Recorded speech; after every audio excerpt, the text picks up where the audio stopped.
Ini jadi masalahnya mau Ya. mengkritik donasian gitu ya. Kalau yang sifatnya ayat perjanjian lama, tapi gilirannya yang masalah duit dipakai gitu, bukan adat istiadat gitu ya. Ya, itu maksud saya. Terus kalau yang masalah uang perpuluhan, donasi pasang nomor rekening gitu. Ini mau maksudnya nyindir MKC ini ya? Ya, kan begini.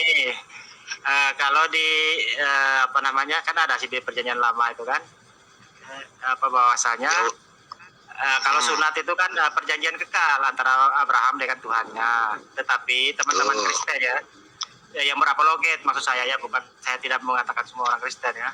Mereka menjawab itu bagian dari adat istiadat Yahudi. Ada bagian juga todong, itu juga bagian dari adat istiadat Yahudi gitu. Tapi kenapa giliran yang satu ini bukan masalah duit, kenapa dipakai gitu loh ya, padahal itu juga adat istiadat Yahudi loh.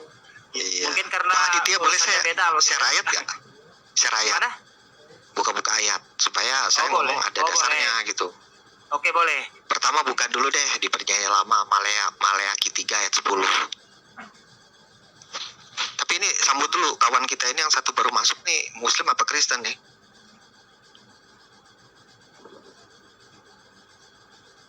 Halo? Ya, halo, selamat siang Bang Adit. Saya Muslim, Pak. Oh, Pak Max. Pak Max. Dari suaranya sudah terdengar, Pak Max. Namanya kok kayak mirip-mirip Kristen, Kak. Mirip-mirip Kristen, Pak Max ya. Seperti kayak Katolik ya. Maximilianus. Iya, Maximilianus. Maximilianus. Ini saya ambil nama dari salah seorang Seven Sleeper ya. Kalau dalam Islam itu Ashabul Kahfi ya. Nah, itu kalau nggak salah ada namanya Maximilianus, ada Yamanis, Tamlicho, dan lain sebagainya ya. Saya coba ambil salah satunya. Jadi disangka di waktu channel Pak KC ya waktu itu ya, saya lihat dengar ya. Iya, betul. Kristen. Bang Aditnya kemana nih Bang Adit? Maaf saya. Saya sambil jaga toko dia. Tes. Iya, dia juga. Bisa dengar suara saya? Mantap. Iya. Bisa. Jadi Bang Adit sambil dia jaga toko, ada yang mau pesan ayam potong, saya tahu dia punya usaha banyak, dia belum cukur rambut, belum servis HP itu. Ini Bang Adit bisa liatin ayat gak? Bisa share ayat Maleakhi 3 ayat 10. Boleh. Jadi saya banyak kasih ayat buat saya sebelum kasih komentar. Takutnya kalau saya cuma komentar doang kan, nanti mungkin ada teman Kristen yang dengar kan, bisa teman Kristen lain yang lengkapi atau luruskan lah, lalu saya dianggapnya ada yang kurang pas. Maleakhi 3 ayat 10. 3 ayat 10. Baru kita ambil kesimpulan ya, setelah ayat-ayat ini saya siap. kasih semua, baru nanti Bang Adit yang ambil kesimpulan. Kan Bang Adit jagonya kalau buat kesimpulan. Jadi saya nggak mau ngimpulin, Bang Adit yang ngimpulin sendiri lah. Kalau nggak sepaham baru saya kasih Maleakhi 3 ayat 10. Itu perjanjian lama.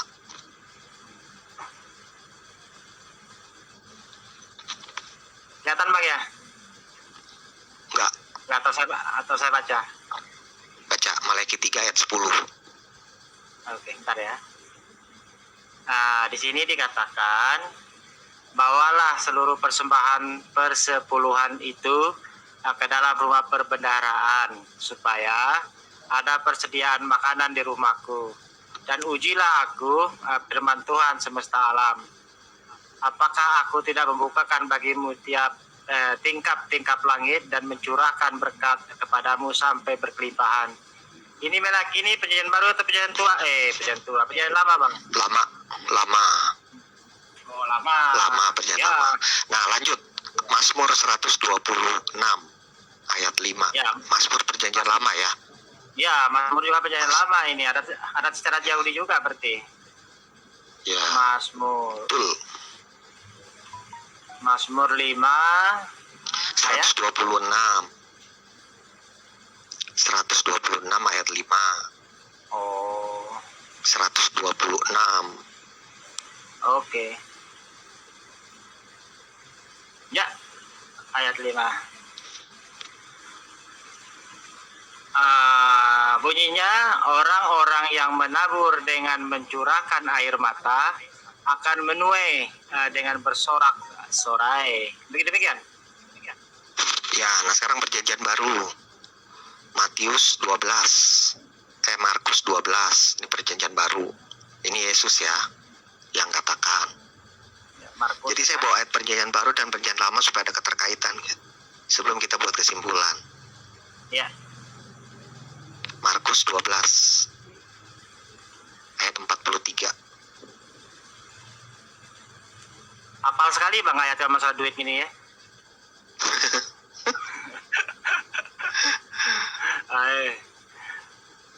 Ini Ya, tapi Bang Aditya belum pasang nomor rekening itu di itu. ya kapan-kapan lah. Ya, Saya juga Markus 12. Kenapa? Ya, maka dipanggilnya murid-murid Markus 12 ayat 43 benar kan? Ya, betul. Oke. Maka dipanggilnya Sampai 44. murid-muridnya dan berkata Ya, kepada terus? mereka, aku berkata kepadamu, sesungguhnya janda miskin ini memberi lebih banyak daripada semua orang yang memasukkan uang ke dalam peti persembahan. 44. Lanjut. Dan tidak perlu ini ada hikmahnya ayat ini loh. Kalau dalam Islam itu kita ngambil hikmahnya ayat ini sebenarnya. Ya, itu suruh Sebentar ya. lanjut ayat 44. Lanjut ayat Sebentar 44. dulu, iya tahan dulu. Sebelum kita masuk ke ayat 44, saya suka ayat ini. Sebenarnya ayat ini itu kalau kita orang Islam tuh mengambil hikmahnya begini ya. Ini dari pandangan Islam ya. Ya, Di silakan. sini dikatakan, ya sebentar. Di sini kan dikatakan sesungguhnya janda miskin ini memberikan lebih banyak daripada semua orang yang memasukkan uang ke dalam peti persembahan. Artinya di sini ini seharusnya mereka tuh orang-orang yang berduit, orang-orang yang beruntung dari sisi finansial seharusnya malu sama janda tua ini, janda miskin ini. Karena dia ini sudah janda miskin tetapi dia lebih berani lebih banyak mengeluarkan hartanya. Ini menunjukkan lagi-lagi bahwasanya wanita janda ini siap mengorbankan segala-galanya demi imannya. Oke, demikian. Ayat 4 ya. Itu versi Islamnya Bang, enggak tahu saya kalau versi OT-nya. 44 ya.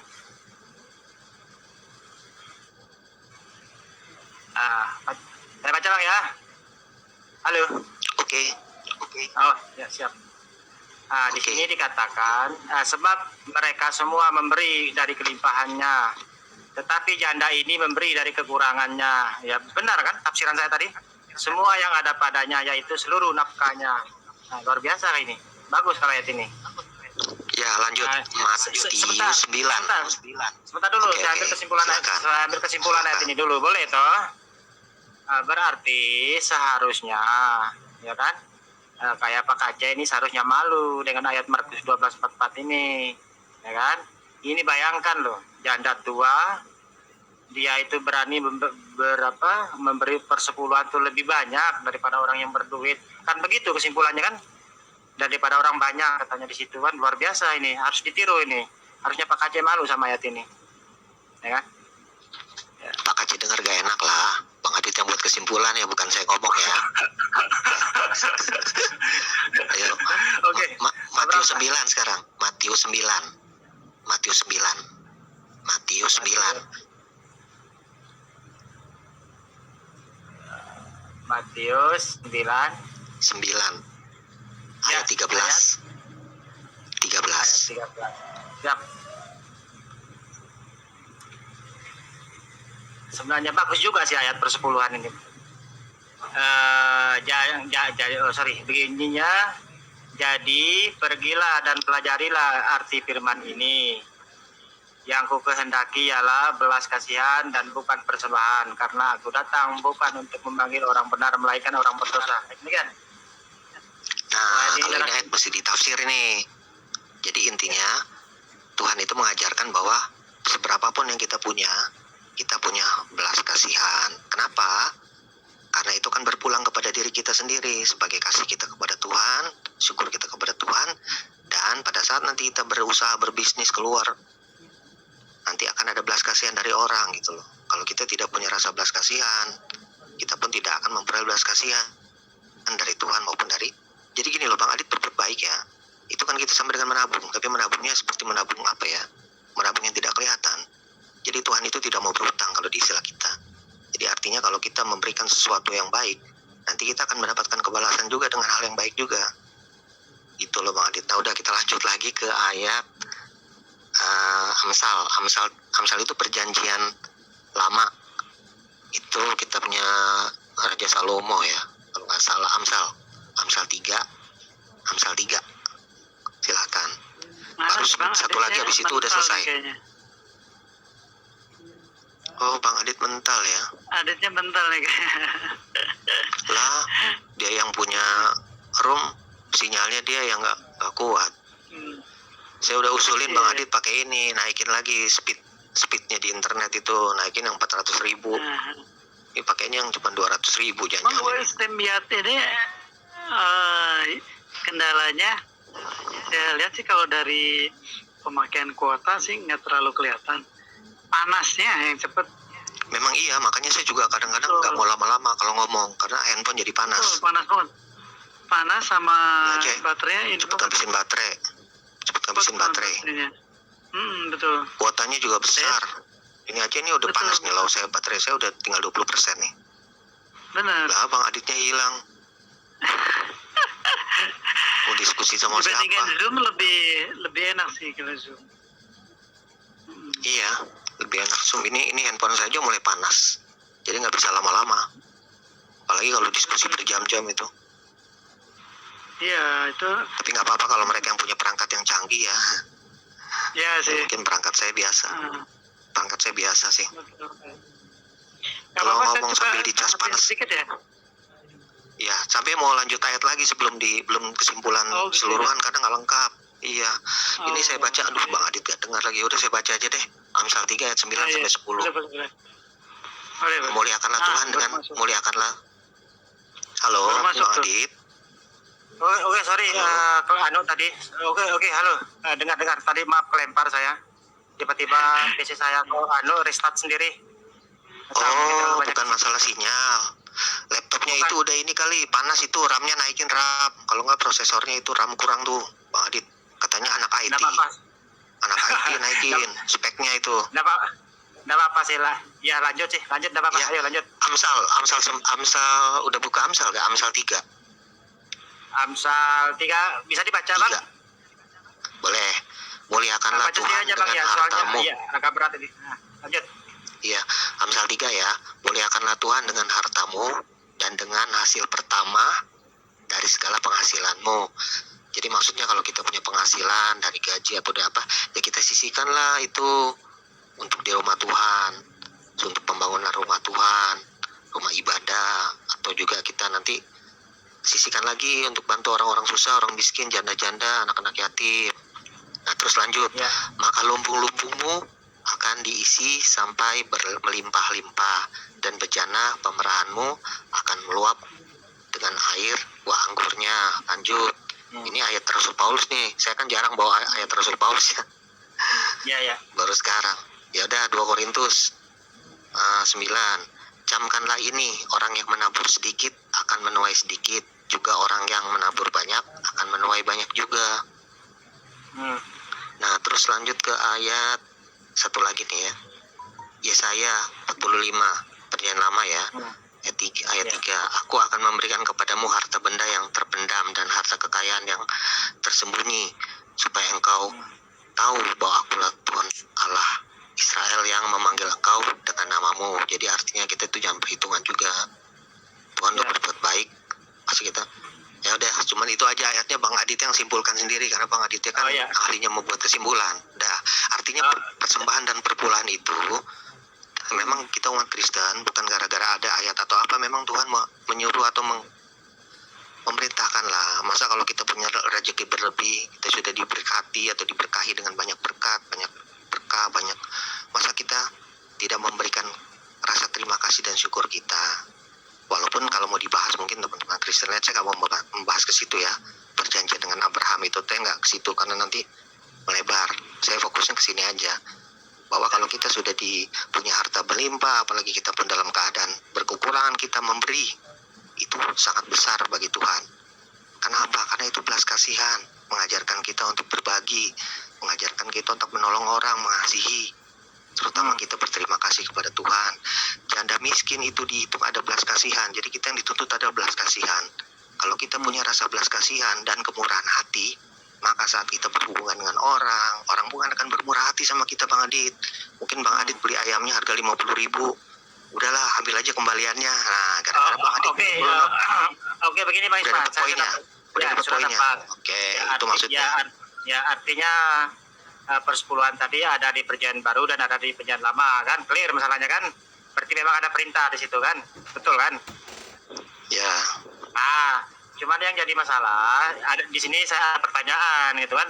Pertanyaannya begini. Atau seperti yang sudah saya uraikan sebelumnya tadi, kan kalau dalam Islam itu kan sesuai tema ya, ada transparansi gitu loh. Nah, seperti di masjid tadi kan, misalnya di Kota Kamal Masjid itu kan tetap ada laporannya tiap hari Jumat biasanya kan. Kalau kita lagi sholat Jumat itu pasti ada di masjid itu ada papan kan. Nah itu, jadi laporan khasnya itu detail sekali di situ tuh. Oh, Jumat kemarin pemasukan sekian, sumbangan dari hamba Allah sekian, ya kan?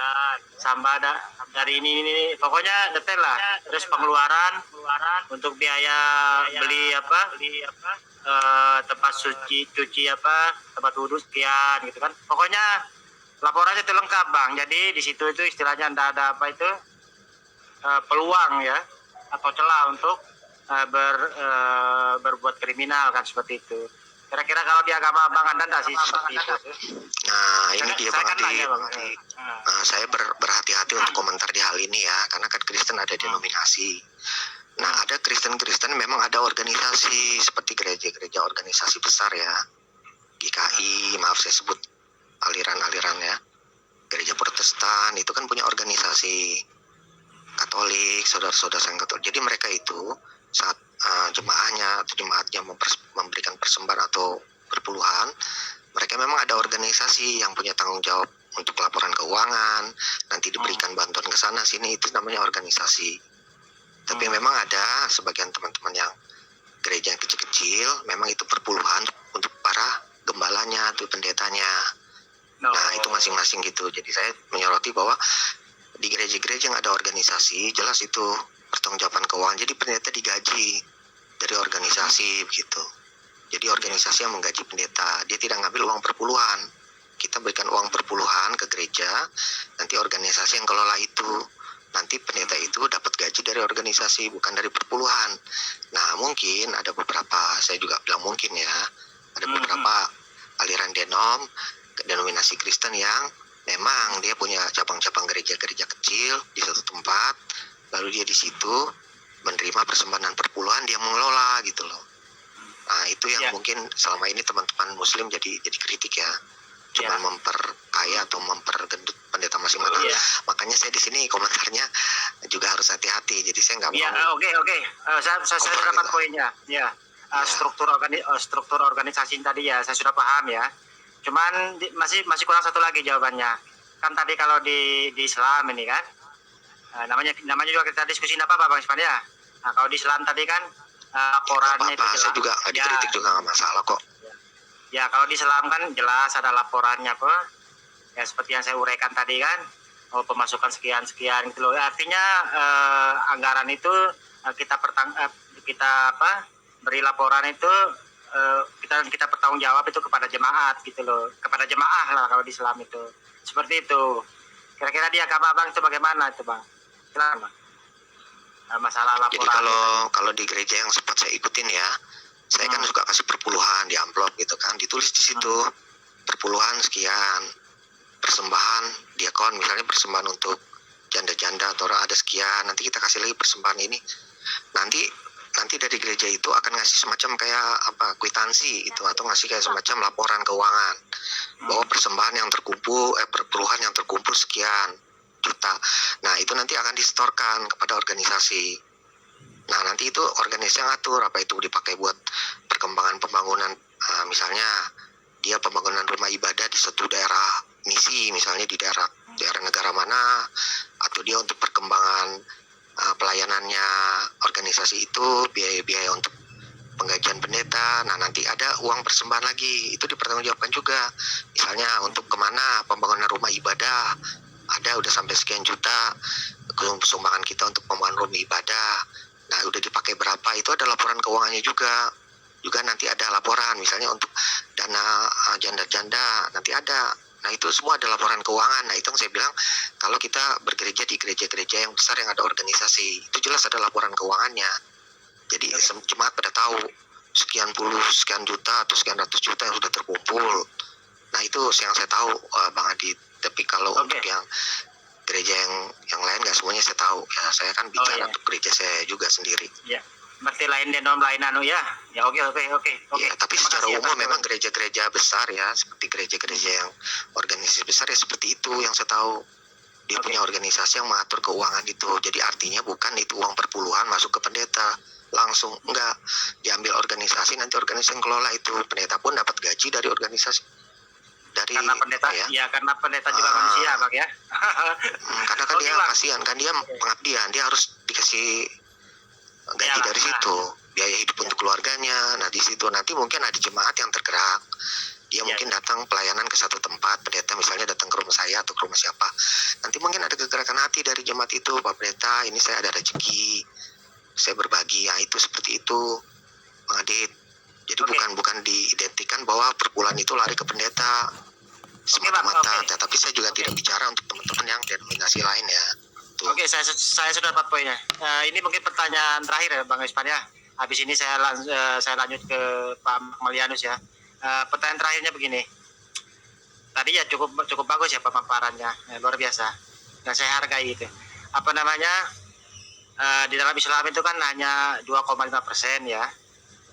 Itu di dalam kekristenan tadi kan yang namanya perpuluhan itu berarti 10%, Bang ya. Betul kan? Nah, ini pertanyaannya ada dua. Apakah persepuluhan ini sesuatu yang wajib? Terus yang kedua, apakah 1/10 ini memberatkan atau bagaimana, Bang? Maksudnya atau agak keberatan atau memang apa? Sudah dianggap biasa-biasa aja lah, ringan lah seperti itu. Kira-kira itu bagaimana itu, Bang? Silakan. Nah, kalau mau bilang masalah 10 kan itu dari perjanjian dari awal itu. Kalau nggak salah dengan Abraham ya, tapi saya nggak ke situ ya. Jadi gini, makanya sebelum Bang Adit tanyakan itu kan sudah saya antisipasi duluan dengan ayat yang janda miskin itu loh. Oh iya. Saya udah tahu pasti arah pertanyaannya ke situ. Jadi artinya Tuhan hanya minta 10%. Apa sih kita mesti rugi? Kan Tuhan udah jamin. Di Maleaki baca nggak itu? Bahwa aku akan memberikan kepadamu, membukakan rezeki asal rajin kan? Makanya saya sudah tahu arah pertanyaannya ke situ. Nah makanya dengan kita memberi 10% itu bukanlah suatu hal berat buat kita. Itu tanda lambang ketaatan kita, kesetiaan kita, kepatuhan kita, dan kerelaan kita. Tapi bagi mereka yang memang nggak sanggup, mungkin belum ada kerjaan, yang nggak diwajibkan juga. Makanya di gereja suka didoakan bagi mereka yang belum ada pekerjaan, segera dapat pekerjaan agar bisa. Nah, tapi kalau mereka udah ada pekerjaan, dari hasil pertama mereka, dari gaji mereka kan ada penghasilan ya, mereka kasihlah. Karena walaupun Tuhan tidak minta juga, di sini kita menabung, tapi menabung dengan kemurahan hati, dengan keikhlasan. Nanti Tuhan akan bantu juga kok. Akan Tuhan berikan juga, akan Tuhan kesehatan lah, itu kan sudah nikmat yang luar biasa. Oke, ya dapat ya. Oke, sudah saya dapat poin, Bang. Saya sudah dapat. Artinya ketika mereka yang seperti yang digambarkan janda tua tadi ya, taruhlah kalau dalam Islam dia yang orang kurang mampu lah, berarti cuma didoakan aja, Bang ya. Tapi kalau mereka memang ada uang ya mereka silakan beri dengan sesuai kemampuan dia. Makanya Tuhan menghargai. Kalaupun dia cuma sanggupnya ngasihnya 5.000 atau 10.000 dengan maksud saya begini. Begini, maksud saya kalau dalam Islam itu misalkan zakat ya. Zakat itu wajib bagi mereka yang mampu, ya kan? Tetapi bagi yang tidak mampu itu wajib menerima, berhak menerima, maksud saya itu bedanya dalam Islam. Kalau dalam Islam itu kalau orang yang tidak mampu tidak wajib mengeluarkan zakat, tetapi mereka itu berhak menerima, itu bedanya, Bang. Oke, tahan dulu. Ya oke. Jadi gini Bang Adi, sebentar sebelum saya juga handphonenya udah tinggal 15%, baterainya udah panas. Jadi gini, sebenarnya kalau dalam Kristen itu kan janda-janda itu dia juga nggak wajib kasih perpuluhan kalau memang nggak ada uang. Nanti kan dia juga dapat bantuan dari gereja. Gereja kasih bantuan juga kepada janda miskin. Tapi kalau mereka memberikan sesuai kemampuan dia juga ya tidak diwajibkan, ya silakan memberi. Tapi bagi mereka yang punya penghasilan berlebihan, ya alangkah baiknya itu pasti ada himbauan untuk memberikan yang namanya perpuluhan. Jadi udah semacam suatu kewajiban lah. Ya nanti jadi gini loh, dalam dalam persekutuan gereja kita itu saling kompak gitu loh, saling membantu. Di saat orang itu jemaat ada kesusahan, maaf ada kedukaan, ada, itu semua akan menolong, akan membantu gitu loh. Jadi uang yang diberikan juga larinya kemana? Ke jemaat-jemaat juga.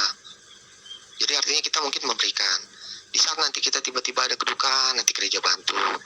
Jemaat juga saya untuk diri saya, mohon maaf kalau ada teman-teman Kristen yang lain yang mungkin kurang sependapat, ya saya mohon maaf atau silakan diluruskan. Terima kasih. Oke. Bang Adit, sekarang lanjut aja ke pembahasan tentang Islam ya. Jadi konsepnya Islam untuk apa? Zakat atau itu ya, infak atau apa. Kalau saya mundur dulu ya, baterainya udah 15%, harus saya cas dalam keadaan panas. Saya cas nanti ya. Nanti saya lanjut lagi lah kalau memang ada yang perlu saya tambahkan. Terima kasih Pak Alex, Bang Adit atas waktunya ya. Terima kasih banyak semuanya ya. Ya selamat siang. Selamat aktivitas. Oke, makasih. Ya, saya kembali ke Pak Magmelianus. Mungkin beliau ini yang bisa punya kapasitas ya untuk menjelaskan masalah apa itu tadi 2,5% dalam Islam ya. Karena saya juga ya masih minim ilmu ini, ya sambil belajar ya. Inilah gunanya kita buka diskusi seperti ini. Silakan Bang Magmelianus. Iya loh, enggak lah, kita juga sambil belajar ya. Cuman ada istilah kalau kita ngasih mudah-mudahan minimal nempel gitu ya apa yang kita tahu gitu ya, apa yang kita sudah pelajari mudah-mudahan nggak hilang gitu kan. Mudah-mudahan juga ada manfaatnya. Oke. Allahumma shalli ala sayyidina Muhammad wa ali Muhammad. Sedikit mungkin sebelum bahas ke yang ini ya, ke yang bagaimana perspektif Islam tentang zakat, kemudian ada infak dan sodakoh mungkin ya seperti itu. Tapi sedikit ini ke pemahaman persepuluhan di saudara kita Kristiani. Kalau dilihat dari positifnya itu bisa dibilang wah orang-orang Islam nih kalah jauh sama saudara-saudara Kristiani yang bisa dibilang luar biasa dalam mempersembahkan persepuluhannya, kelihatannya sangat diusahakan sekali. Makanya organisasinya cukup maju, dapat membantu mungkin perkembangan misi, kemudian pembangunan dalam berbagai macam hal gitu ya. Tapi saya sih agak sedikit tadi mau sekalian ditanyain, ada sedikit koreksi ya. Ini sekitar 1 tahun kali ya ke belakang ya kalau nggak salah. Itu ada cukup berita yang menggemparkan Presiden Filipina ya. Presiden Filipina yang dia begitu bisa dibilang frontal sekali gitu kan, melawan dalam hal ini gereja ya. Karena kalau di Filipina kan memang termasuk salah satu negara dengan mayoritas Kristen ya, terbesar di Asia Tenggara pastinya. Mungkin juga di Asia gitu kan. Ini mayoritasnya memang Kristen. Jadi peran gereja di sana luar biasa gitu kan. Hampir sama kayak di Iran kali mungkin ya sebetulnya. Kalau di Iran sih lebih, di Iran justru presiden di bawah rahbar ya, di bawah pemimpin keagamaan. Pencalonan presiden itu tetap ada persaingan, tetap ada pemilihan, tapi biasanya calon-calon itu ya akan disetujui dulu oleh pemimpin tertinggi di Iran gitu kan. Tapi keputusan-keputusan final tuh biasanya apalagi dalam masalah agama pasti termasuk juga politik ya, itu cukup dominan sekali gitu kan. Nah yang agak mirip di Filipina itu, nah apa yang berita gemparnya ya, Presiden Duterte ya kan, Rodrigo Duterte itu dia waktu itu ada banyak hal yang dia komentari, termasuk misalkan dia bahwa separuh jiwanya adalah Muslim. Mungkin ini karena salah satu ibunya ibunya keturunan Moro ya. Jadi memang ada darah Islam ya, walaupun dianya sendiri seorang yang agnostis ya. Agnostis itu orang yang agnostik itu orang yang percaya Tuhan tapi dia tidak percaya agama. Kembali lagi, kritik dia terhadap gereja terutama, yang pertama adalah tentang praktek korupsi, ya kan? Mungkin di situ mungkin yang di di Filipina sendiri. Walaupun ya saya pernah membaca dan banyak sekali berita bagaimana di Vatikan tuh luar biasa juga katanya seperti itu. Mungkin orang-orang dari teman-teman Kristiani mungkin bisa menjelaskan sih ya. Itu yang pertama, jadi praktik korupsi.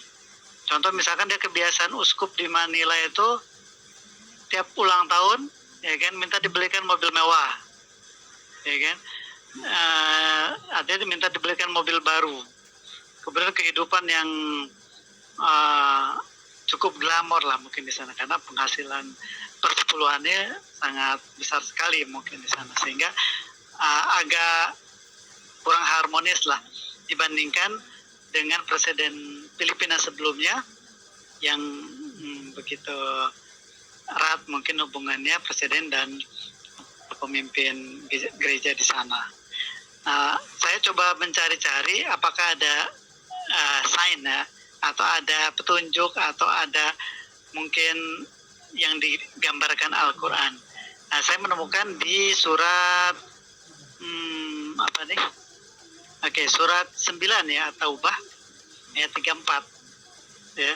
Ya ayyuhalladzina amanu, wahai orang yang beriman, inna katsiran minal ahbari war ruhban, bahwa sesungguhnya banyak dari orang-orang alim ya dan rahib-rahib mereka, la yakuluna amwalan nas, jika mereka benar-benar banyak memakan harta orang bil batili, dengan cara batil, wa yasuduna an sabilillah, dan menghalangi manusia dari jalan Allah. Ya ini sign yang Allah ini ya gambarkan. Mungkin realnya sebenarnya sudah banyak riset juga gitu kan, tapi ya itulah mungkin mereka dengan kepercayaan dan penghormatan mungkin bagi para pemimpin gereja, kelihatannya agak sedikit kritiknya kurang kedengaran. Mungkin itu aja ininya, katakanlah respon dari itu ya. Jadi komentar lah dari tentang persepuluhan atau apa yang sudah dikumpulkan oleh orang-orang Kristiani. Sedikit kita coba kembali lagi ke tema tentang zakat ya. Jadi di Islam itu sebenarnya ada kita kenal zakat, infak, sedekah. Ya, zakat, infak, sedekah. Sebenarnya ada satu lagi yang agak suka mungkin terlupakan atau mungkin juga karena di kita agak jarang nih ya. Ada namanya sebenarnya di Al-Quran itu humus. Humus itu sama 10% juga ya. Itu ada ayat Qurannya, tapi kalau orang atau kebanyakan kita mengenal humus ini adalah harta ghanimah, ya kan? Tapi sebenarnya mungkin tidak spesifik harta ghanimah gitu ya, seperti itu. Nanti ntar kita coba singgung lagi. Yang pertama tentang zakat. Jadi zakat ini memang kan sifatnya wajib ya, tapi pertanyaannya apakah betul 2,5% atau lebih? Nah ini yang jadi pertanyaan gitu ya. Nah kebanyakan para ulama kita, zakat itu yang saya tahu ya, itu memang seperti halnya dipatok 2,5%. Nah ini sebenarnya jauh kalah banget sama orang-orang Kristen ya. Padahal sebenarnya kalau coba sedikit dilihat dari Al-Quran, ya kita coba ngasih Al-Quran, itu yang dimaksud dengan zakat itu apa sih?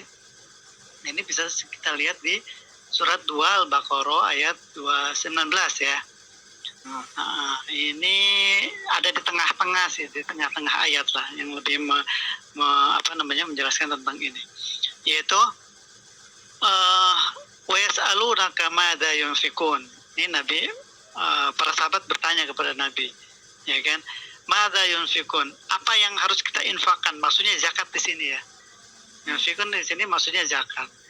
Karena jawabannya yang menunjuk bahwa ini adalah zakat gitu ya. Nabi bilang, Oh enggak, wasalunaka, dan mereka bertanya kepada Nabi, ya kan, madza yunfikun, apa yang harus kita zakatkan atau infakkan. Qul, katakanlah wahai Muhammad, al-afwa. Yang dimaksud zakat itu adalah sesuatu yang lebih, ya, yang lebih daripada kebutuhan. Ini sebenarnya agak sedikit mirip dengan konsep pajak ya. Pajak itu ada istilah penghasilan bruto, ntar ada namanya PTKP, penghasilan tidak kena pajak. Nah, baru ntar ada PKP, penghasilan kena pajak. Jadi penghasilan total berapa, ya kan, yang ntar baru ada penghasilan PTKP, itu bisa dibilang biaya hidup lah. Tapi memang dibatasin kalau dipajak bedanya. Oh, kalau sekarang ini yang terbaru misalkan PTKP itu dia kalau satu orang ini agak besar ya, 54 juta per tahun ya, kalau sebulan mungkin tinggal dibagi ya, itu per tahun. Nanti kalau ada tambah keluarga lagi satu, misalkan dia menikah, berarti istri tambah tanggungan itu 4,5 juta per tahunnya, tambah ada anak lagi, tambah lagi pas juta, maksimal ada 3 tanggungan, jadi kalau nggak salah total 72 juta gitu kan. Ini di dalam pajaknya. Islam juga kurang lebih, maksudnya Al-Quran menunjukkan seperti itu. Contoh misalkan saya penghasilannya misalkan 5 juta, ya kan, tapi kebutuhan saya itu mungkin lebih, yang pasti misalkan 6 juta gitu kan. Nah, di sini tidak ada kewajiban zakat, ya kan, tidak ada kewajiban, kita masih bicara zakat ya. Tapi kalau misalkan ya simpel tadi, penghasilan 10 juta, kebutuhan pokok ini berapa sih? Nah, ini mungkin yang tergantung ke masing-masing nih. Al-Quran tidak menyebutkan, artinya yang wajar lah. Kebutuhan wajar, kebutuhan makan yang wajar, kebutuhan hidup yang wajar gitu ya. Ya, dia mungkin walaupun agak beda-beda, tapi paling tidak kita ambil wajarnya untuk orang tersebut gitu kan. Nah, kalau orang tersebut mau lebih bagus, mau diturunin, misalkan dia 10 juta, sebenarnya pokoknya dia misalkan 4 juta. Oh, berarti kelebihannya 6 juta kan? Nah, otomatis ketika dihitung pajaknya akan lebih besar kan gitu ya. Ya mau dibesarin juga silahkan juga gitu kan, Allah kan lebih tahu. Tapi poinnya adalah yang pertama itu dulu ininya, cara menghitung, bukan cara lah, mungkin konsep dasarnya bahwa zakat ini ya kan adalah kewajiban yang harus dijalan ketika kita memiliki kelebihan hidup untuk sendiri, rumah, ya kan, anak-anak misalkan dan sebagainya. Nah, baru ketika misalkan ada kelebihannya, nah disitulah baru ada kewajiban kita mengeluarkan zakat. Nah, pertanyaannya berapa? Nah, berapa kalau dalam zakat sebenarnya, zakat dalam hal ini adalah zakat mal ya. Zakat mal ini kan mungkin termasuk juga zakat profesi, termasuk di dalamnya, gitu kan. Nah, itu sebenarnya tidak dipatok, ya kan, 2,5%, 10%, 20% itu tidak dipatok sebenarnya, gitu kan. Nah, ada istilah 2,5% itu dari mana?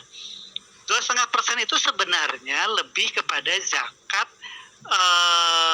emas. Maksudnya apa? Maksud emas, dan ada antar bisa dianalogi ke yang lain. Maksudnya apa? Misalkan seseorang, wah saya mau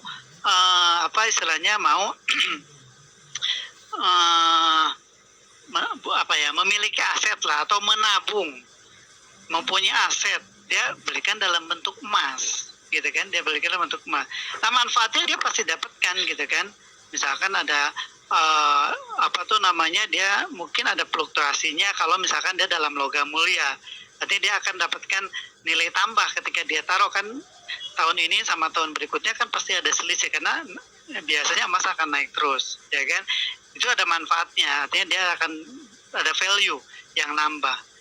Dalam bentuk emas emas perhiasan, ya value-nya pasti dia akan mungkin kebanggaan karena dia pakai, gitu ya kan, walaupun nilainya turun. Jadi poinnya ketika misalkan orang menabung atau dia membeli emas dalam jumlah yang cukup banyak ya, bukan ini ya, artinya ada nisabnya memang. Nah, dia kalau sampai ke haul, artinya sampai dalam 1 tahun dan juga menampai nisab pada ukuran minimalnya, baru kena 2,5%, gitu kan? Kenapa kok kena 2,5%? Nah ini kalau misalkan uangnya itu diproduktifkan, ya kan? Misalkan ada orang minjem atau dia ada saudaranya, dia kasih modal misalkan dengan perjanjian tersendiri misalkan. Nah ini nggak ada zakatnya karena tidak diam uangnya. Karena Islam kan memang mendorong untuk produktif, gitu kan, untuk produktivitas, gitu. Termasuk juga tadi kias Mas ini misalkan kita punya tanah. Orang ada kan beli investasi tanah, kapling kayak atau kalau dia biarkan begitu aja, ya kan, itu sebenarnya kena tuh. Harus kena zakat berapa? Ininya 2,5%. Ya kan? Karena si tanahnya dia anggurkan begitu aja, kecuali misalkan dia beli tanah, dia suruh orang lah, misalnya dia beli di Sukabumi atau di mana aja, ya kan, suruh orang menggarap, ya kan. Nah itu dia nggak kena. Kenapa? Tanahnya produktif. Hanya orang yang menggarap itulah yang terakhirnya akan kena, gitu kan. Jadi sangat masuk akal lah apa yang Islam coba ajarkan dalam syariatnya, gitu kan. Jadi tidak ada yang dirugikan. Orang ada dapat manfaat, wajar dia ada bagian buat orang yang katanya misalkan lemah, ya kan, belum seperti yang dia miliki, seperti itu ya.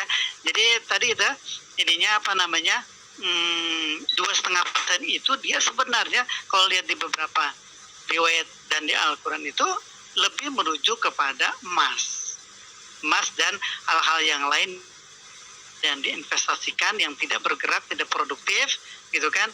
Ini ada pajak asalnya, ada zakatnya, karena value yang dia akan dapatkan, berarti karena value yang dia pasti akan dapatkan.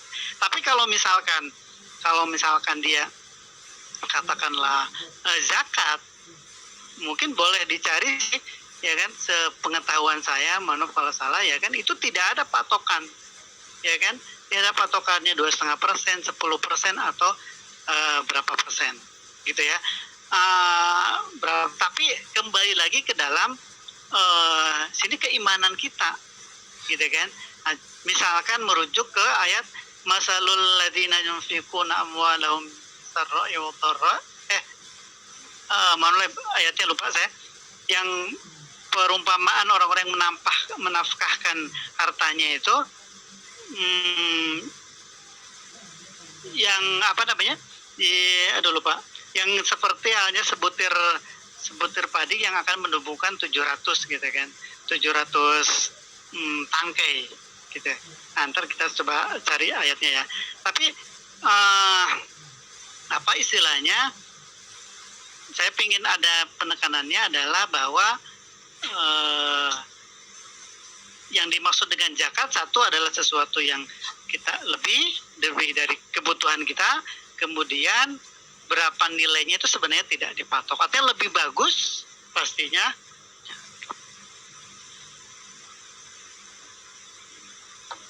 itu pastinya akan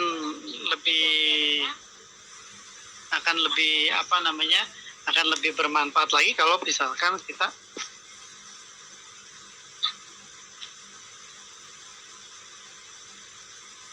sebentar nih, ada ini dulu.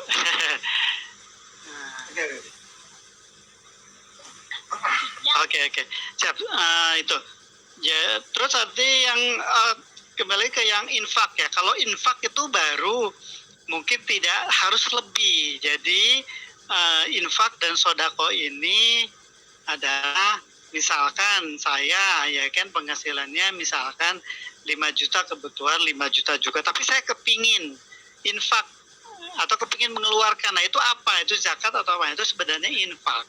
Itu kan infak atau sodakoh lah.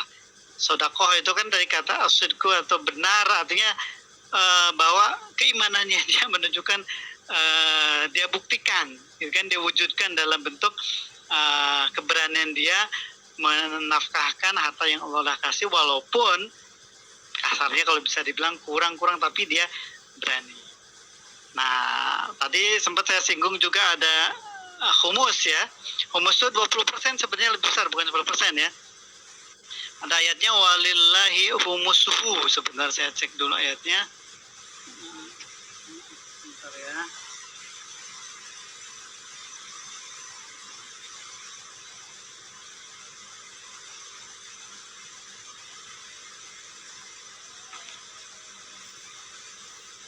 Oke, ini ada di misalkan surat ke-8 ya, Al-Anfal ayat 41. Ini posisinya ada di tengah juga ya. Oke.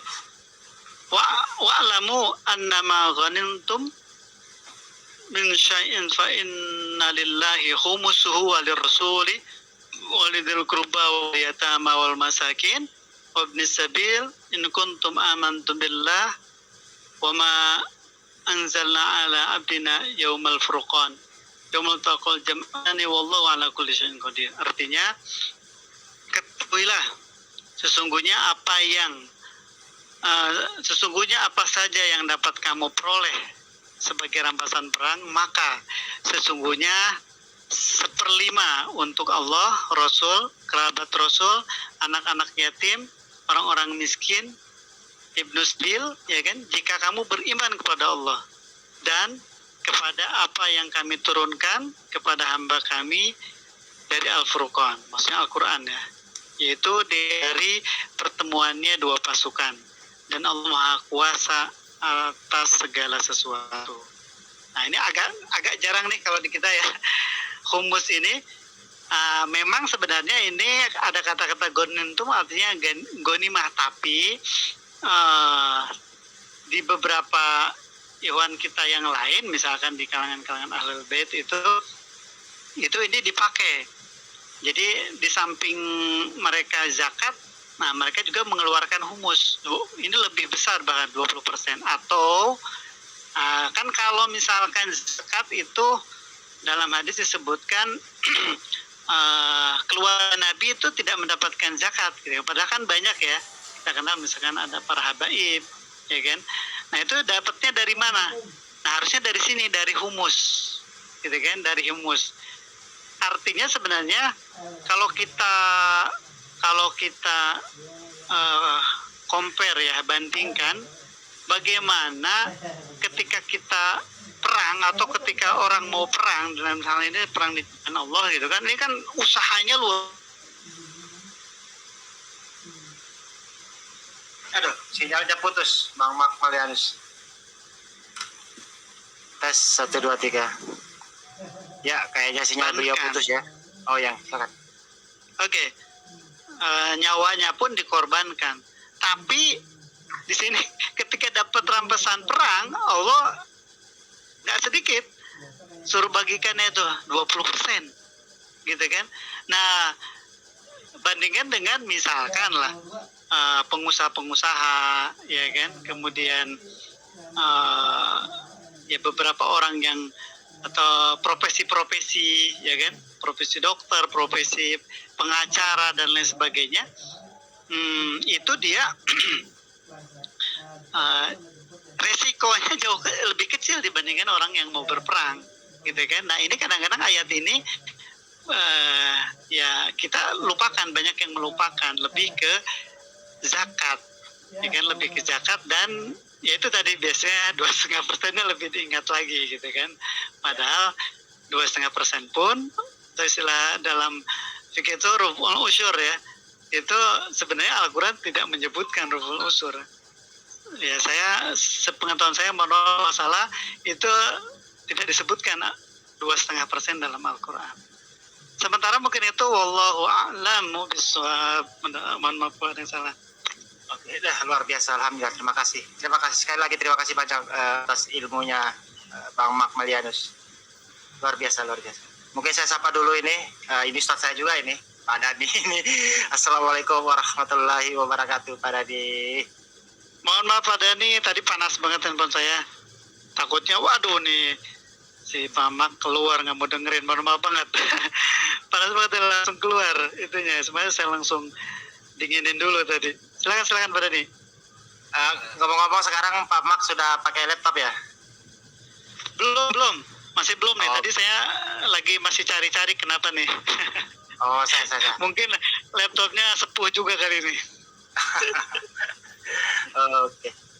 Ya, Ya silakan Pak Dani. Mungkin ada yang mau ditambahkan ya tentang tema kita hari ini, yakni transparansi ya perpuluhan dan 2,5%.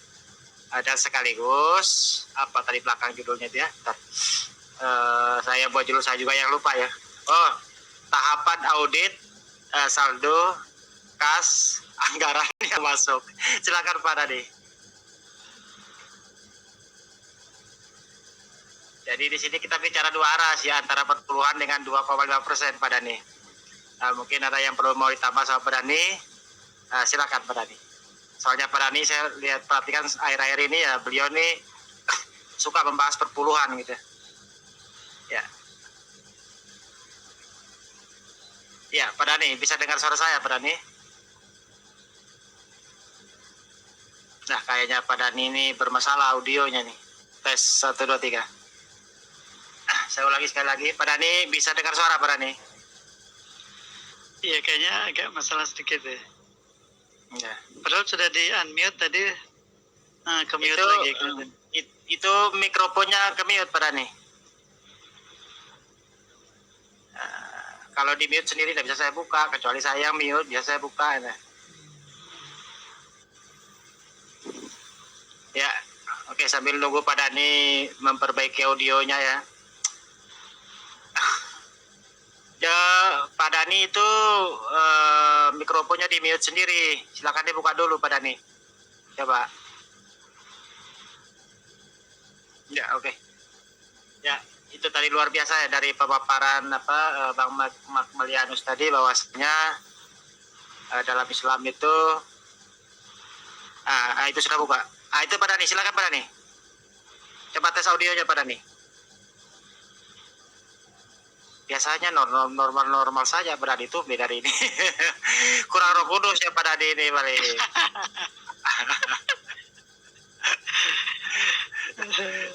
Soalnya beliau ini paling suka angkat tema lari loncat. Mungkin signalnya kurang bagus mungkin. Keluar dulu mungkin. Iya. Jadi gimana ya? Saya mau tambah apa lagi? Apa ya pemaparan Pak Maklianus saya rasa sudah lengkap semua ya.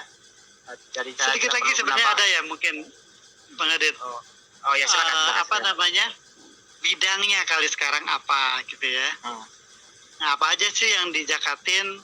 Nah, kadang-kadang ada beberapa ikhwan kita ya kan yang mungkin saya bilang khabariyin ya. Lebih ke hadis lah, lebih banyak bergelutnya dengan hadis itu. Karena di hadis-hadis memang disebutkan seperti itu. Misalkan bahwa al-khudrawat itu nggak ada zakatnya, gitu kan? Pertanian itu nggak ada zakatnya, katakanlah zaman Nabi nggak ada pertanian. Memang ada di riwayatnya gitu kan, dan beberapa hal yang lain, gitu kan? Atau di riwayat itu artinya tidak semua. Nah, padahal sebenarnya kalau kita lihat, ya kan, kalau kita lihat dalam Al-Qur'annya itu tidak dibatasin. Misalkan pada zaman Nabi istilah zakat profesi mungkin belum ada ya kan, itu baru ada sekarang aja gitu kan. Ya. Nah, ini contoh misalnya di surat Al-Baqarah ya kan ayat 257. Bismillahirrahmanirrahim. Ya ayyuhalladzina amanu, wahai orang-orang yang beriman, anfiqu min thayyibati ma kasabtum. Ya kan? Anfiqu, nafkanlah atau infakkanlah min thayyibati, dari hal-hal yang baik ya, maka sabtum, apa yang kau usahakan. Wa mimma akhrajna lakum minal ard. Wa mimma, dan dari apa saja, dari barang-barang pertambangan ya kan, kemudian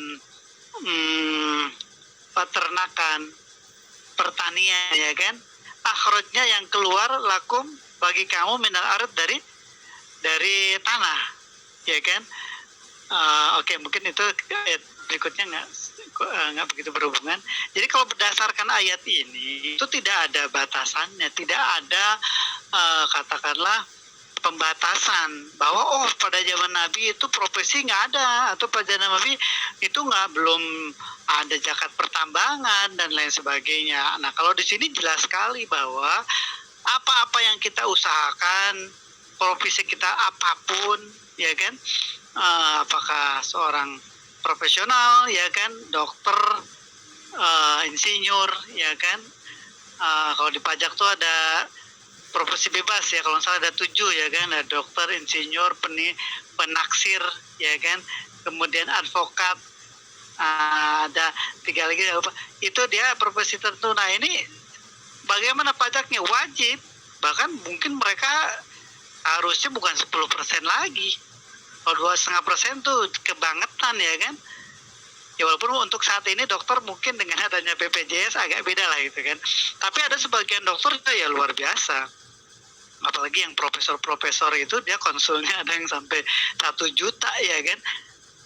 Per konsul satu orang, belum dari obat dan lain sebagainya. Artinya ini yang ngasih ilmu siapa gitu kan. Yang ngasih pengetahuan siapa. Yang ngasih kesehatan siapa gitu kan. Dia cuma duduk gitu kan. Wah dia dapetin luar biasa. Pengacara, seorang advokat, pengacara, terus seorang konsultan misalkan gitu kan, yang sekali gaji kadang-kadang pakai dolar. Nah ini jangan, kalau nanyanya ke ada sebagian ustadz yang dia bahwa pada zaman lagi nggak ada profesi, katakanlah misalkan advokat dan sebagainya misalkan gitu kan, karena di hadisnya disebutkan seperti itu, dibilang nggak ada, waduh ini gitu kan, akhirnya mereka udah infak aja gitu kan, padahal sebenarnya enggak, ya wajib ya kan.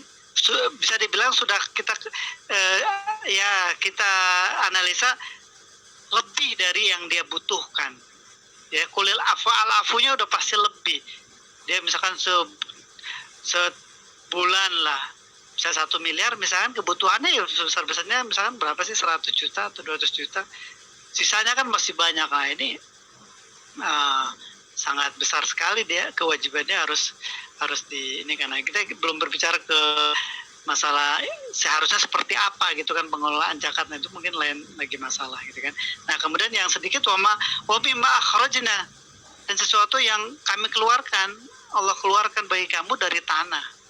Ini banyak ya, pertanian, pertambangan, ya kan. Wah minyak luar biasa. Orang ada di daerah Bogor tuh punya gunung emas gitu kan, banyak itu.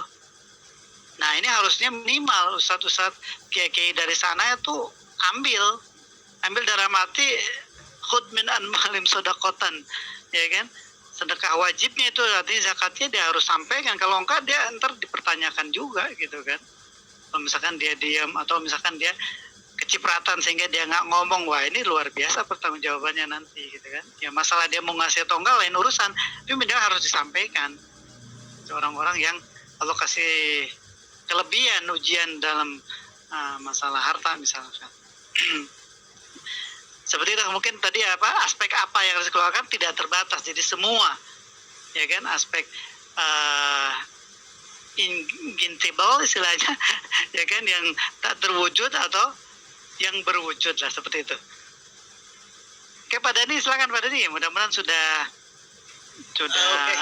oke ya. Oke, terima kasih. Audio coba dites dulu audionya Pak Dhani. Tes bisa didengar. Mantap profesional. Soalnya Pak Dhani ini kan spesialis perpuluhan. Nah, kebetulan Pak Dhani di sini bergabung. Jadi di sini kita juga ingin mendengar pemaparan atau uraian dari Pak Dhani, baik itu perpuluhan maupun yang 2,5% itu tadi, ya kan? Soalnya kapan hari saya juga pernah dengar bahwasanya Pak Dhani ini pernah mengangkat isu ini gitu. Silakan Pak Dhani.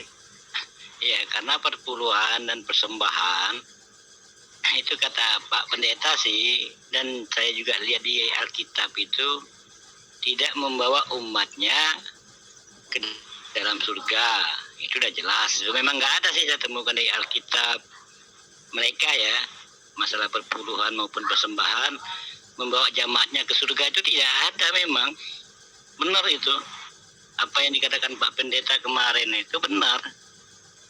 Nah, makanya ya beda sih kalau dengan kita.